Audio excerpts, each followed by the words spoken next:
Hello, everybody. This is Steph from the Canadian Schoolhouse, and we are soon going to have Peter Stock on with us, and he is going to share about what all goes on at the Homeschool Legal Defense Association. So, for short, HSLDA.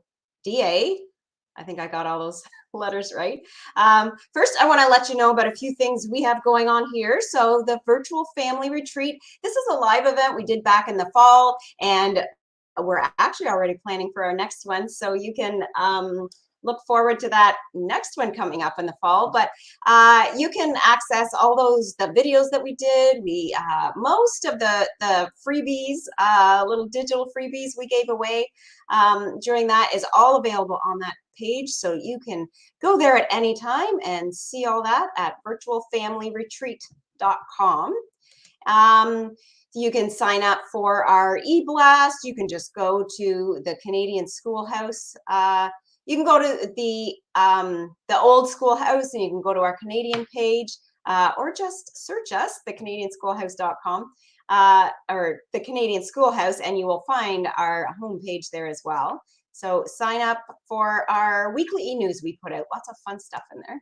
And then we really like to be by homeschoolers for homeschoolers. So as a homeschooler, we would love to hear from you. We love to get articles on the site. We have all kinds of content there that are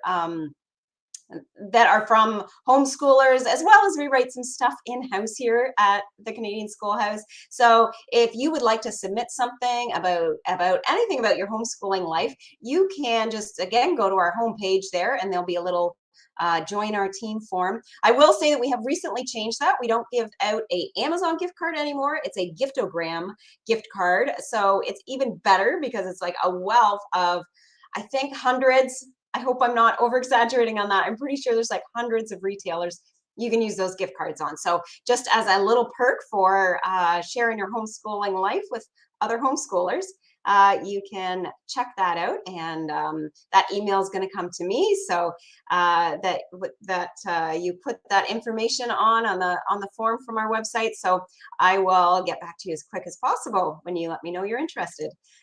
So another thing we have is the Homeschool Review Crew. We just had an interview, so you can look back at our videos, whether you're watching this on YouTube or Facebook or watching the recording. You can go on our account and see that one we did on Homeschool Review Crew to see more what that's about and what it takes to be a Canadian reviewer, because we really need Canadian reviewers. We don't have near enough of them. So now this is for Schoolhouse Teachers members. I know there's quite a few of you out there, or if you're just wondering, what all do you get by being a Schoolhouse Teacher member?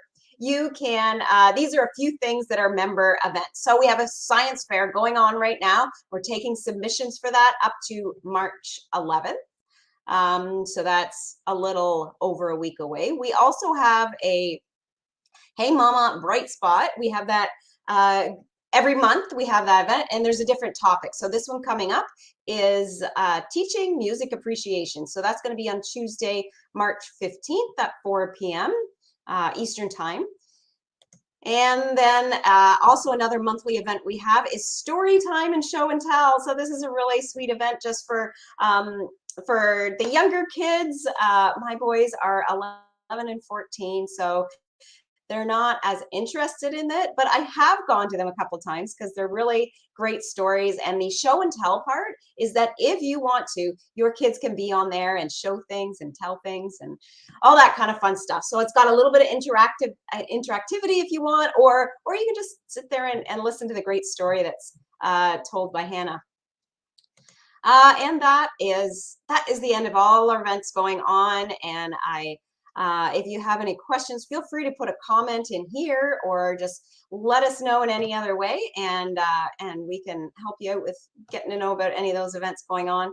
So right now, I'm going to have Peter come on. Christine, you can just add him to the screen here, and I will give him a welcome. Hi, Peter. Welcome. Hi, thanks for having me. You're welcome. Yeah, glad to be here. You are also in Ontario. I'm in Ontario, for those that may not know that yet. So That's where the head office is in Ontario, in London, Ontario. And I have been a member of Homeschool Legal Defense Association for a few years, but I have to admit that I do it more just to support that legal advocacy of homeschooling. I haven't really, until I did a little bit of research to have you come on, Peter. I didn't really know near as much what's going on, but there's also a few new things. But so start us off first and let us all know what you do in the legal realm and how that works as a member, and even what you do just as advocacy for homeschooling overall. Sure. Yeah. So the organization was founded just over 30 years ago, and it was founded at a time in Canada where homeschooling kind of fell into a bit of a gray area.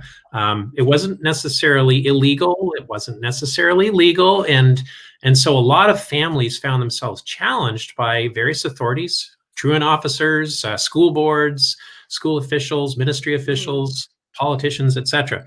And so HSLDA was founded by homeschoolers who came together and said, we need to basically hire a lawyer who will help defend us, who will help advocate for us. And so that's how the organization came about. We've kept a lawyer all those years, and we've had real success over that time. So 30 years later, we can say that in all 10 provinces, all 3 territories, home education is legal in Canada and recognized as such. Now, it is harder in some provinces than others. Quebec certainly has an awful lot of regulations, a lot of burden for homeschooling families. Ontario is exactly the opposite. It's probably the freest place in the country to homeschool. Yes. And then there's a mixture, as you go across the country. So now you'd say, well, why do you still have a lawyer if homeschooling is legal? And what we find is that despite the fact the law is clear, not every school board official, not every social worker, not every truant officer necessarily understands the law, or even in some cases, sadly, respects it. So we do have on a regular basis families calling us and saying, yeah, we've got a challenge of some sort, and we need your help. And so our lawyer gets involved, and typically we're able to resolve those issues quite quickly. And the sooner a family calls us with a problem, the sooner we can resolve it, and hopefully the more efficiently we can resolve it too. We do sometimes see situations where families who aren't members allow things to kind of get to a place where they run into some really serious legal jeopardy. They're before the courts, and that's a real problem. It's very expensive to deal with, obviously.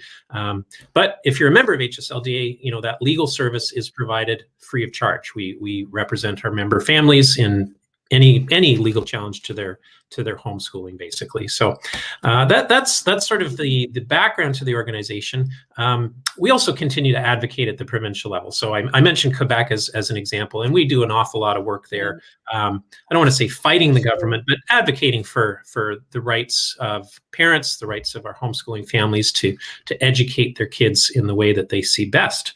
And so that remains a challenge in some places, and so we continue to advocate there.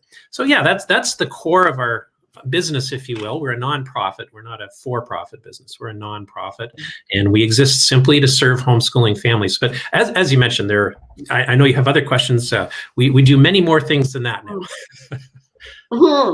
So share with that, especially like go from your newest stuff, because I know you've actually got a few new services that I think are really helpful, like really needed in the homeschooling area. So now you kind of included that with membership, from what I understand. So let us know what some of those services are that members can make use of, and that are and how different ways that you approach them as an organization.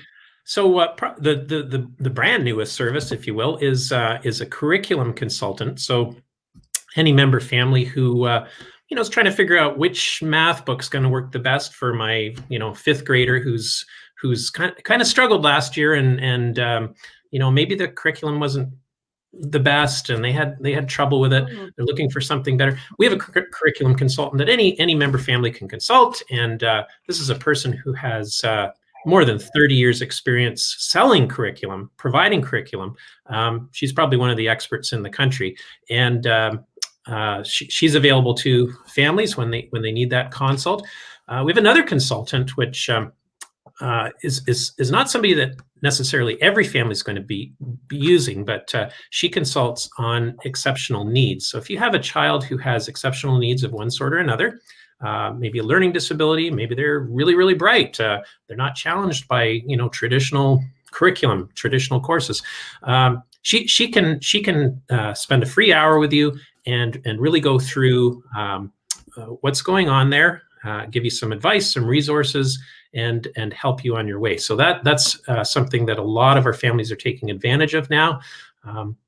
And then in terms of services, who's your consultant for that one? Okay, so that's Diane Geerlinks. She's with an organization called NILD, and some people will be familiar with that. You're going to ask me what NILD stands for. We have actually done an interview with her before, so we have that interview. Oh, and I shouldn't, Christine in the background that's doing amazing work, busy in the background. Christine, if you can find that link, that would actually be really good to add in our comments here. But yeah, and Diane has also written a few articles on the Canadian Schoolhouse as well. So just thinking of somebody that's really well known in the homeschooling industry, Diane is definitely one of those people that she's been around for a long, long time helping homeschoolers. And I believe she homeschooled herself, if I'm not mistaken. Yeah, I'm sure she did. Yeah. And then talking about services that every member can use, one of the things I'm most excited about, and we've just launched this in the last few years, is a digital library. So this is and most people are familiar with the concept because often their public library offers this to them. But what we found is that the books that are in public libraries aren't always what our families are looking for. So we thought, let's put together a library that is filled with wholesome books. It's not all the the wizards and warlocks necessarily. It's a wide range of material, and it's also we also go back in time a little bit too. So there's lots of classics that have been written over the years that you might not find on the shelves of most modern libraries anymore. So that's a bit of a tragedy.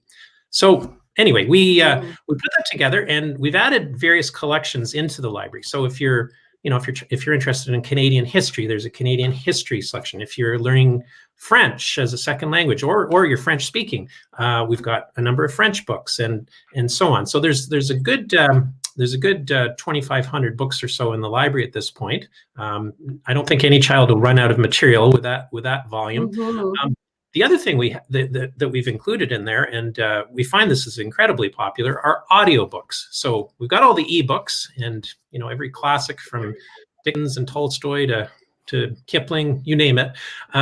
But we've also found that a lot of families really like the audiobooks. They use them at all kinds of times that we hadn't anticipated. We hear from families that put it, you can download one of these on your phone and you can play it in the kitchen while everybody's washing the dishes. So, there can be the story time that's associated with cleaning the kitchen and not just on those long drives that you might be taking on family vacation, but people are using these on a daily basis. And we find that quite exciting. So there's great opportunity there. Resource. There's also books on parenting and exceptional needs and as I said, all the classics and so on as well. So for parents as well. Yeah. That's great. Okay, so now that's actually some great benefits, great reasons to be a member. And as I'm pretty sure I mentioned it as we were live here, that I've actually been giving for a couple of years, 2 or 3 years. And the reason that I started, the main reason that I actually looked out HSLDA, and it was because of something to do, and I can't remember it clearly now, but something to do with insurance. So we were thinking of doing a homeschooling group, and I think there was like a minimum where there actually had to be 3 members. So there was a couple other people that were members. So I looked into it, and now I didn't actually end up having that group, so I didn't go through whatever that process was. But do you still have that? And what?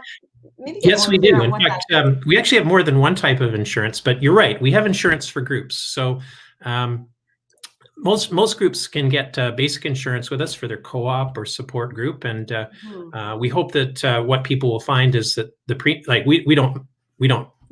nonprofit. We basically just provide access to the insurance through a company that we've researched, and we find the premiums are usually reasonably competitive. So if you're searching around, and I mean, if you find a better rate, great. We say go for it. But we think we've got a pretty competitive rate for people to take advantage of.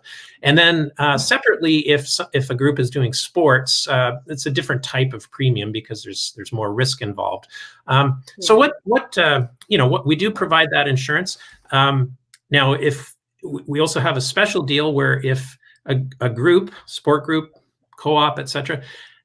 If all the members are HSLDA members, we actually provide that insurance for free, and so that can be a real cost savings to them. And we go a little bit further than that. We actually give them a bit of a cash rebate, so they've got a little extra money as well. We really want to encourage support groups to of course, to join HSLDA, but also to to take advantage of that insurance, because it can be pretty important. We don't have many accidents, thankfully, but if ever there is a problem, that insurance is a safety net for our families. So it's important that way. And it does make it so that insurance, I know whether you might be getting together in a church or in a community center, just some kind of public building, you can't actually just go on there and like they want you to have insurance. So whether you even think like this is the safest thing ever, like sometimes it makes it hard to find a place if you don't have that added insurance from your group. So that was kind of one of the things that I thought was kind of neat. Even if I like to just put my faith in God and we're all going to be fine going out. But at that same time, even if we're just a group of people and we would never do anything, purposely, it's like, again, or not purposely, I mean, but nothing, no accidents, would be any different than just having an accident at home. It is a way to maybe have it open up to more places where you can meet. And I loved how you said that, like you're encouraging, be able to really encourage homeschooling families to join together. And that's one of those barriers, one of those hurdles to do that. Like we have to find a place, and then, they wanted all this, insurance stuff. And we try to keep things simple, but it makes it a lot simpler when we can join with that, that bigger organization like the Homeschool Legal Defense Association. So that's something to keep in mind, you that are watching, that that's a great option. Get those groups together, because that's just how we grow as homeschooling families and have lots of fun together. So exactly. I also wanted to, so another of those membership benefits, and you might have a few of them. I know there's a couple things I saw on your site that I might bring up, but I got this. So this comes out so twice a year, you were saying, Peter, right? That's correct. And this one is from fall. I also wanted to mention, so Peter mentioned about the curriculum specialist, curriculum consultant. So that's Louise House. So there was a little article in there. And is this actually available digitally as well? Yes, it would be on our website. Yeah, it would be in that member section. Yeah. So that's one of the things I thought was really really neat there. Like when I get these in the mail, I'm online a lot and I read stuff, but to get something in the mail like that is kind of nice. And lots of good, like, so seems like you're just really updating on anything that's going across the country as far as homeschooling is related, and of course sharing some of your articles in there. Oh, well, that's another thing too. On your blog, on your website, there is a blog too, right? Now that's not just for members though. That's available for everybody. Yes. Share a little bit about that. The information on our site. A fair bit of what we produce is certainly available to the general public.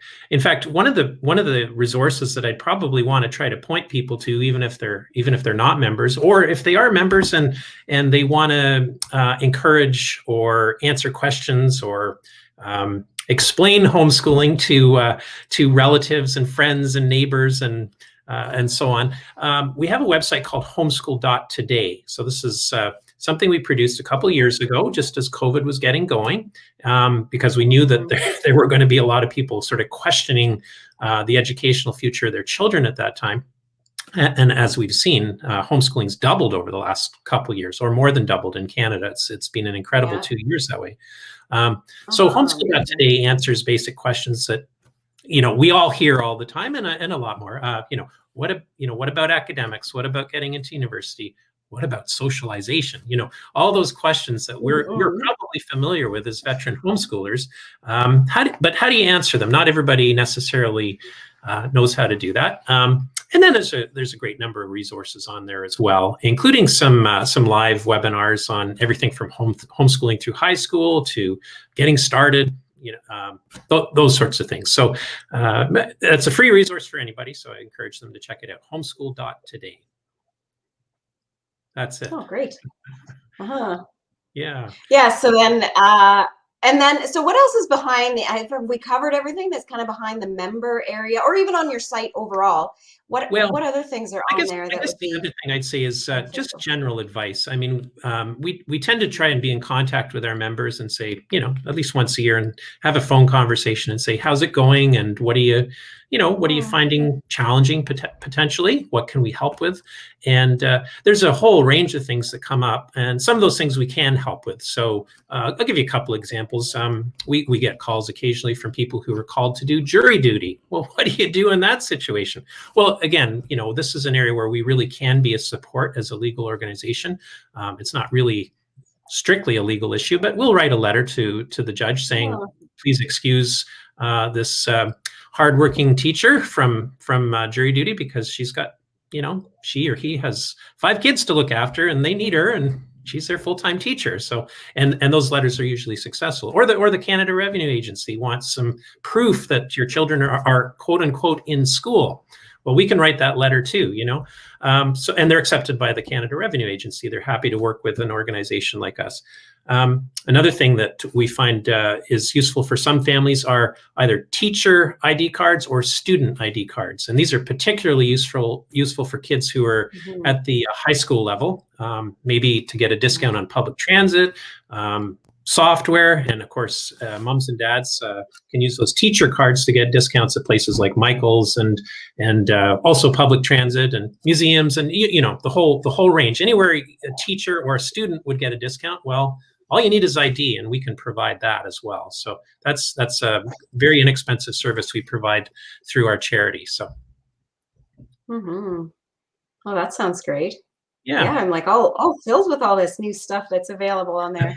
I looked at, I wondered that too, I went to that on your website. So there isn't, so you do list conferences here and you'll just list them from everywhere, but there isn't anything that's live yet, I guess, right? Well, actually, let me share on that, because this is a really interesting thing. As we all know, we're living in a time where restrictions are being lifted across most provinces. I think there's only BC that's still to lift certain restrictions, and others are on their way. So our support groups, our co-ops are all starting to look at meeting again this spring, and that's just so exciting. Sports and field trips are on again. And you're right, conferences, a lot of them were essentially canceled or had moved online. But the good news is it sounds like some of them will be meeting in person this year. So Saskatchewan is back on for May.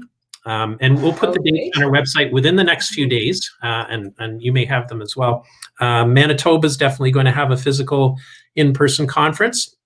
I spoke to the leaders of OCHEC here in Ontario. I guess it was late last week, and they're also looking at possibly more than one location. We'll have to see what they come up with, but they're definitely keen on an in-person conference, and Quebec may be on as well. We'll see. Still early days, and there's a lot of work to do on the part of all those volunteers to pull these things together. But some of them are definitely going ahead, and so people should be looking forward to seeing those dates very soon. Very soon. We've been part of a couple online ones, and really the online ones are great. You don't have to worry about traveling anywhere, and I mean they'll always have their place, but there is something about just meeting that face to face, right? And having that nice big room, going booth to booth, and the in class, groups of people kind of doing the seminars and stuff. So I can't wait. I say I can't wait, but I've never been to a homeschooling conference, and I've been homeschooling my kids since birth. So I've never actually been to a live one. And OCHEC is the one in Kitchener. Yeah, unfortunately, it doesn't sound like the Kitchener one will actually happen this year. Oh, It's okay. traditionally been held in a school and on a weekend, Mm, and it sounds like well, the organizers told us a little while ago that they decided to cancel for this year, but yeah. hopefully that'll be back next year as well. Uh-huh. Yeah, Yeah, that'll be great.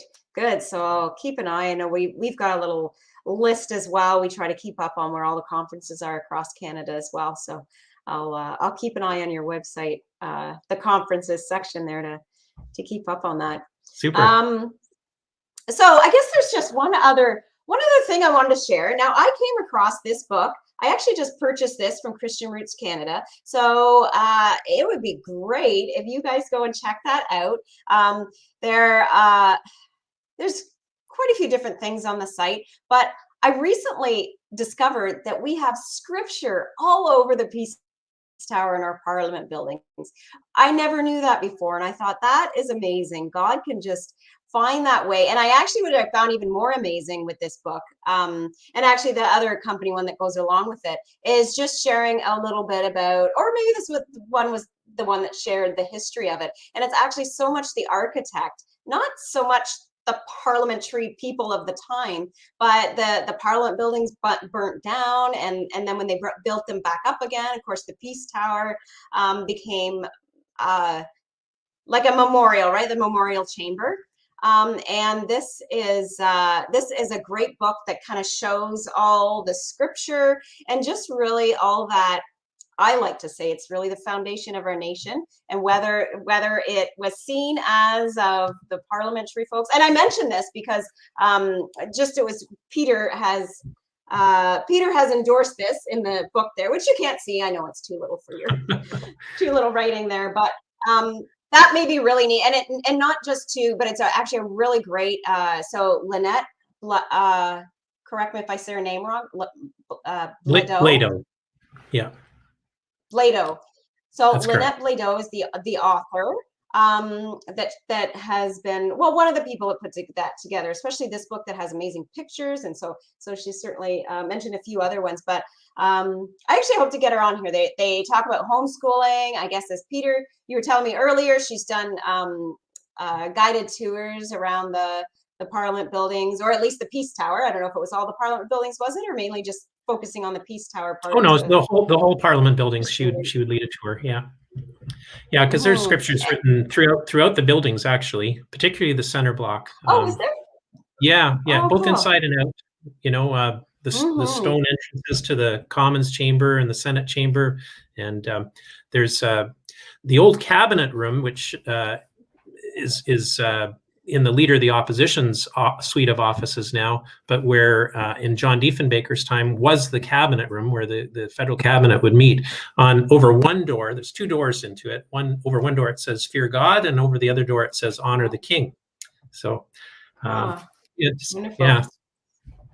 yeah, there's a lot It of just history in our Parliament buildings. it excites me to hear all that scripture that's in there, but actually also just learning about that, our Christian roots as that organization, calls themselves as that Christian roots of our country, but also the architecture that's in the building. Now it's been a long time since I've been to the Parliament buildings, but I don't think they've changed too much anyway. But just actually going in with your family and being, which I don't know that that's happening anytime soon, but those buildings will be open up again. I know they're doing construction too on the Peace Tower, so I think it's been closed for a little bit for that reason too.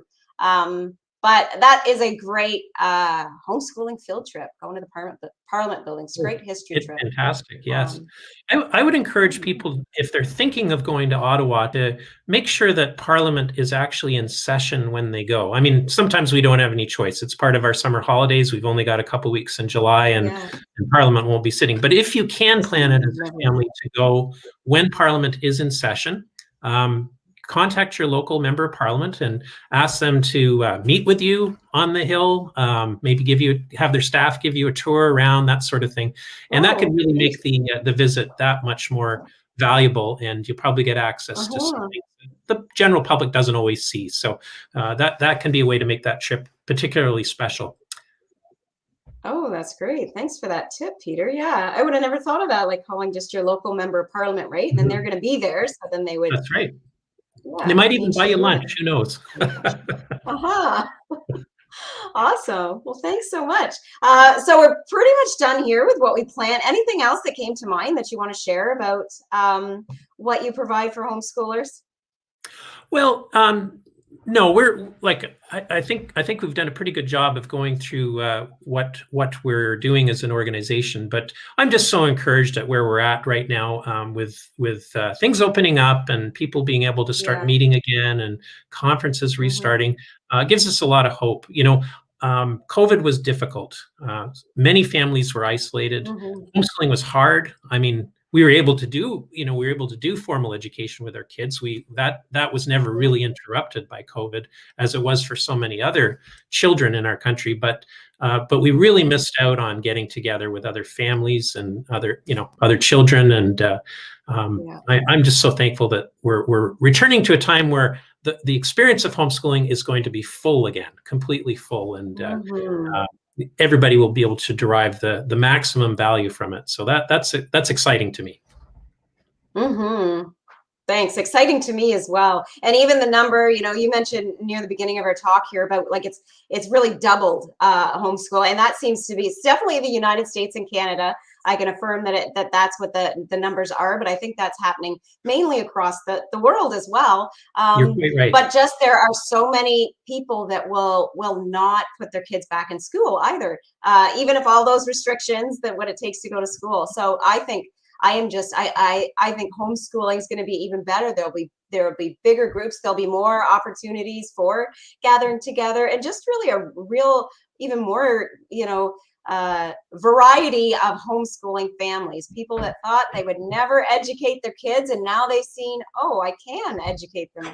I didn't know it would actually be this easy. Well, I don't want to say it's easy because it's not even easy for me, but I I like to say parenting is actually easier when I homeschool. So I've had the opportunity to homeschool to have a child in public school, as well as my two boys now that are homeschooled. So I've got that ability to look at that and say, yeah, it is so much easier to parent my kids when I'm taking care of their education as well. It's not as conflicting, right? So I am pretty excited too as we're opening up more, and just what that homeschooling community is going to look like is going to be bigger and grander and more wonderful. Exactly. Cool. Well, thank you Great. so Well, much thanks so for much having for me joining today. us today. Yeah, you're welcome. Great. Okay. Bye bye, everybody. Thanks so much for tuning in.